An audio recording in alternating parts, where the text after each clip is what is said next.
Jangan terburu-buru memesan atau membeli kendaraan dari dealer sebelum menonton video ini. Banyak detail penting yang tidak bisa terbaca hanya dari brosur. Di video ini, kita akan menyoroti poin-poin teknis dan sisi ergonomis yang sengaja atau tidak sering terlewatkan dalam ulasan-ulasan tertulis di media atau pembahasan artikel otomotif pada umumnya. Berikut ini adalah perbandingan antara Toyota Innova Scenic V bensin dan Mitsubishi Destinator Ultimate berdasarkan pada kekurangan yang jarang dibahas dengan detail.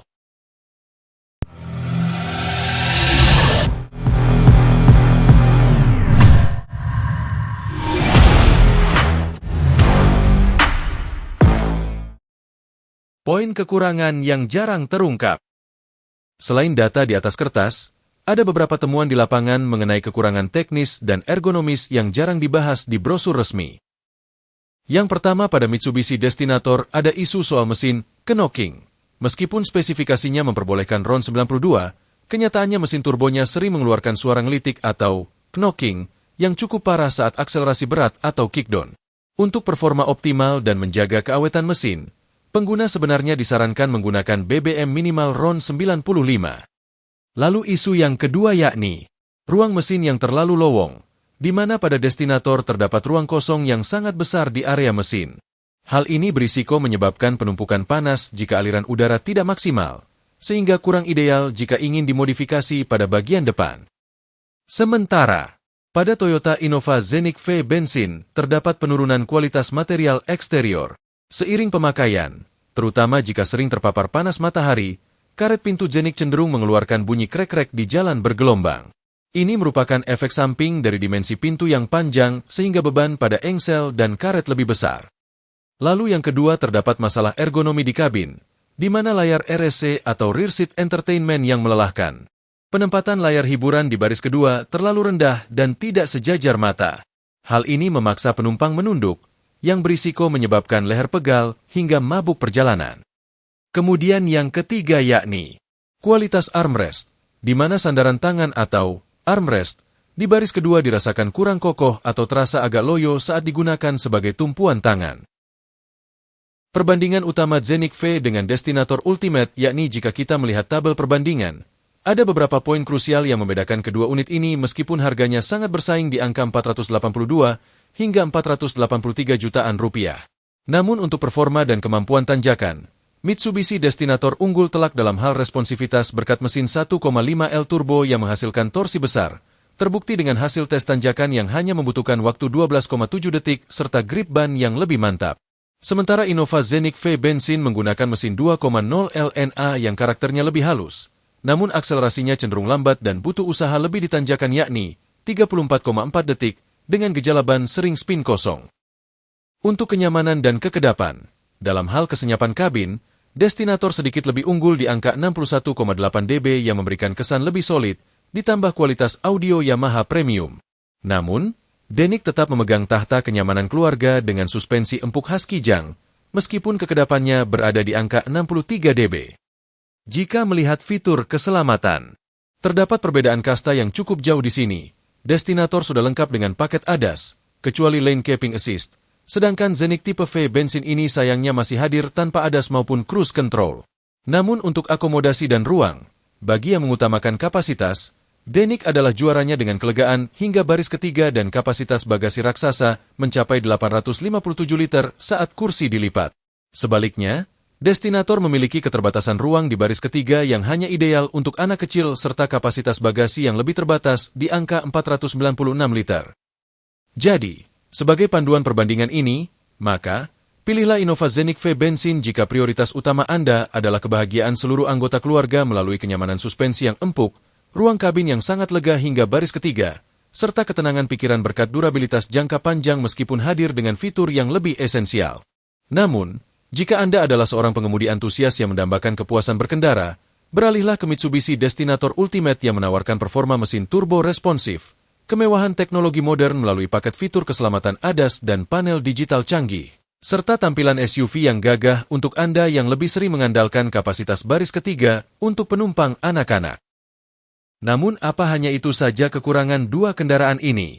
Tunggu dulu, masih ada beberapa kekurangan spesifik lainnya yang seringkali baru terasa setelah penggunaan harian namun jarang ditulis di brosur. Berikut ini adalah tambahan kekurangan yang perlu Anda ketahui untuk masing-masing tipe ini.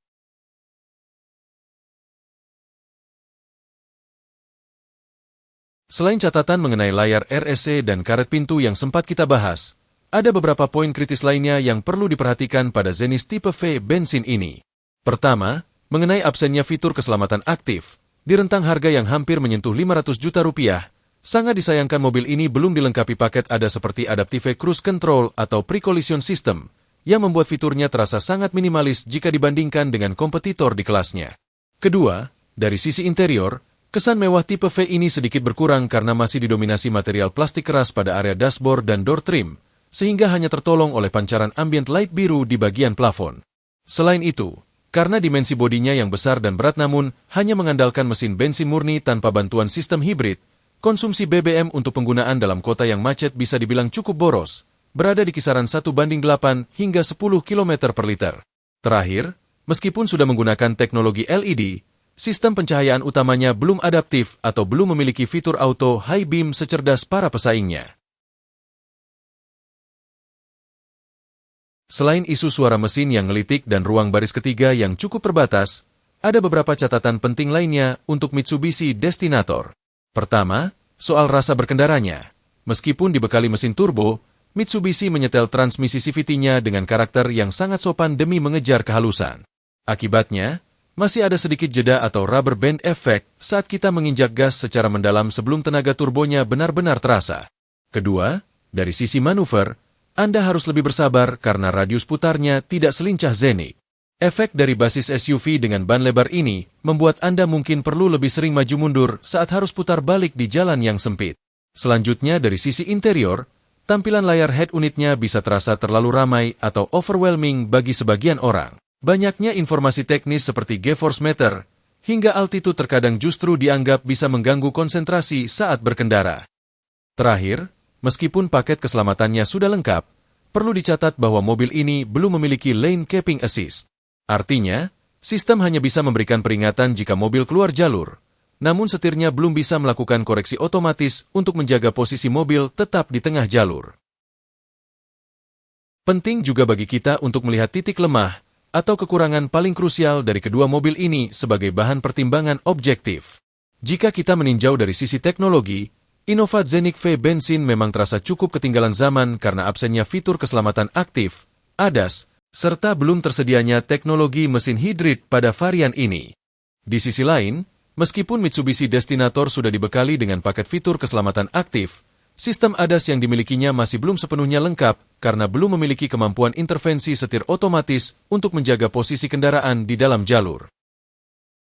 Jika kita meninjau dari aspek penggunaan bahan bakar, Innova Zenith dinilai agak boros untuk standar mobil di tahun 2026 karena dimensi bodinya yang besar hanya mengandalkan mesin bensin konvensional tanpa dukungan teknologi hibrid. Di sisi lain, Mitsubishi Destinator memiliki karakteristik yang sangat sensitif terhadap kualitas bahan bakar, di mana Anda wajib menggunakan BBM dengan angka oktan minimal RON 95 ke atas demi menjaga performa mesin tetap optimal dan menghindari masalah teknis di kemudian hari. Jika kita meninjau dari sisi kepraktisan harian, kedua mobil ini memiliki kompromi yang sangat berbeda. Innova Zenith hadir dengan dimensi bodi yang sangat bongsor, sehingga Anda mungkin akan merasakan kesulitan tersendiri saat harus bermanuver atau mencari posisi parkir di area yang sempit. Di sisi lain, Mitsubishi Destinator memiliki kendala utama pada sektor akomodasi, di mana baris ketiganya dirancang sangat terbatas hingga hampir tidak memungkinkan untuk diduduki oleh penumpang dewasa dengan nyaman. Terkait aspek kenyamanan berkendara dari kedua kendaraan ini, ada beberapa catatan penting yang perlu Anda perhatikan sebelum mengambil keputusan. Pada Toyota Innova Zenith V bensin, suara raungan mesin masih seringkali terdengar masuk ke dalam kabin secara cukup jelas, terutama saat mobil sedang berada pada putaran mesin yang tinggi.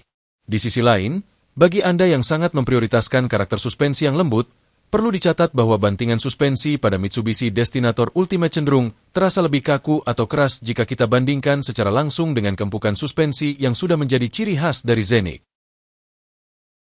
Jika Anda lebih sering menyetir sendiri di perkotaan, Destinator lebih unggul secara fitur.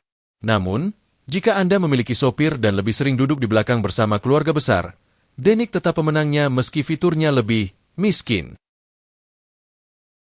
Sebagai penutup, Pemilihan antara kedua unit ini sebenarnya sangat bergantung pada kebutuhan spesifik Anda saat ini. Jika Anda mencari mobil yang mampu menyenangkan keluarga dengan kenyamanan suspensi dan kelegaan kabin maksimal, maka Toyota Innova Scenic V bensin adalah pilihannya. Namun, jika prioritas Anda adalah menyenangkan diri sendiri melalui performa mesin turbo yang responsif serta limpahan fitur teknologi modern, maka Mitsubishi Destinator Ultimate adalah jawabannya. Semoga ulasan perbandingan ini dapat membantu Anda menentukan kendaraan terbaik yang paling pas untuk menemani aktivitas harian Anda. Sampai jumpa di video berikutnya.